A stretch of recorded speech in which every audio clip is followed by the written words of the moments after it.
Dolphin News Network. I am Zaya. And I am Tammy.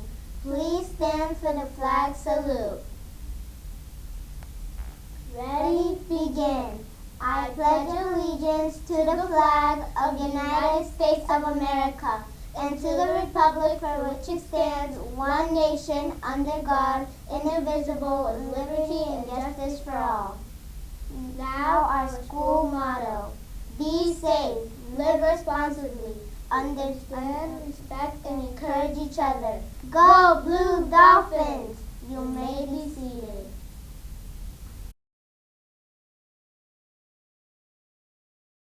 Hello, amazing human beings. I'm so excited to be here. This is Ms. Rodriguez, your school counselor, and today we're going to be focusing on autism. It was World Autism Day, so I want us to definitely touch base on it. We're going to read a really sweet book about a boy who's autistic, and we're gonna read half of it today and half of it tomorrow because it's a pretty long book. But I thought it was a great way to kind of really learn about the different characteristics of a child that may have autism. Okay, so let me share my screen, and it's called Uniquely Wired: A Story About Autism and Its Gifts.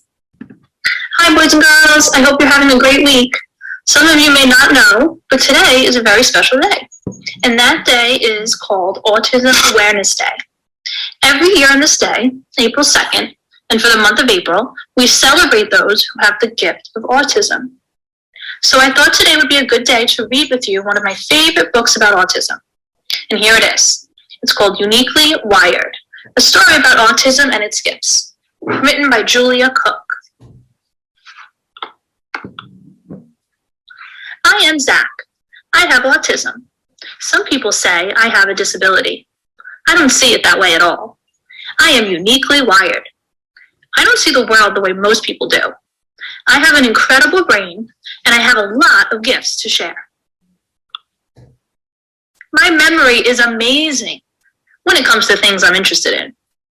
I used to be into trains, but I mean really into trains. It's like I had train brain.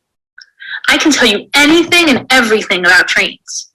A few years ago, I grew out of trains. Now I'm into watches. I mean, really into watches. I currently own 379 of them. I can remember everything I ever learned about watches. When I look at a watch, I totally get lost. I love to see the hands move. I always know what time it is. I love to see the gears turn. I love to see the numbers.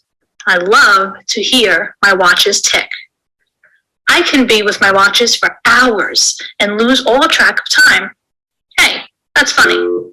When it comes to watches, I hold them, listen to them, smell them, and if I could, I would eat them. When I go to bed at night, my watches go to bed with me. Sometimes I don't sleep. Neither do they.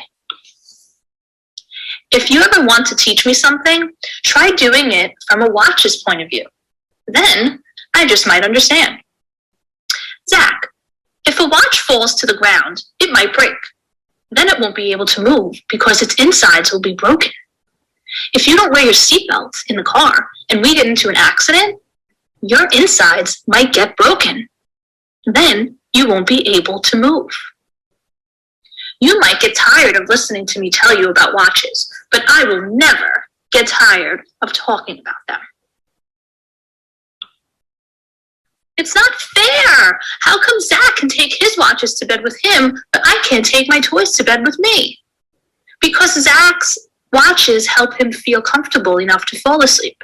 Your toys might keep you awake because you'll want to stay up and play with them. Because of Zach, I have learned that fair doesn't always mean equal, and that's okay. Thank you, Zach, for sharing your gifts with me. Grade level meetings. Most of the time, I like doing things all by myself. I really don't like to talk to other people, especially people I don't know very well. I have my very own personal space bubble.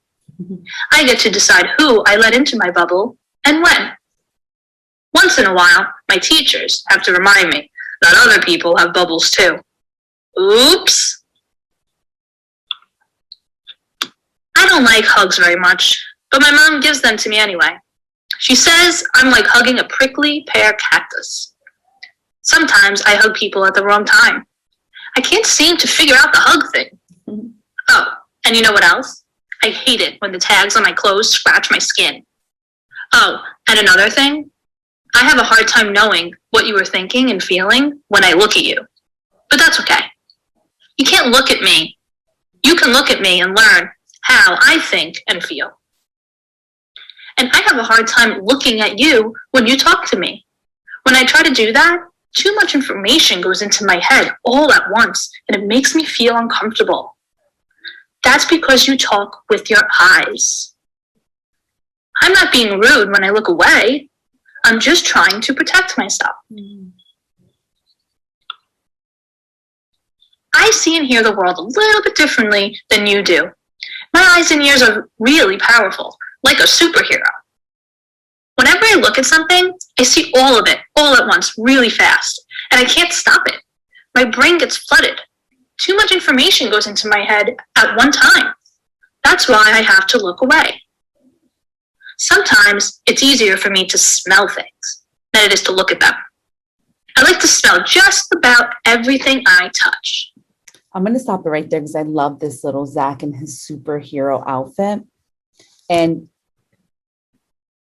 I love the whole story about what Zach's experience is as a child with autism, right? And every single autistic child's experiences are different. That's why we need to learn to be compassionate and loving and kind all the time with everyone. And communication is key, right?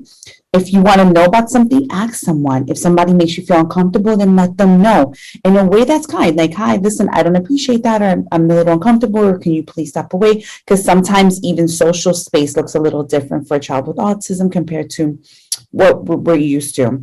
So I want you to have a super amazing day. I'm sorry for all those interruptions in the video, but that's kind of what happens, right? When you're in a school, have a super great day.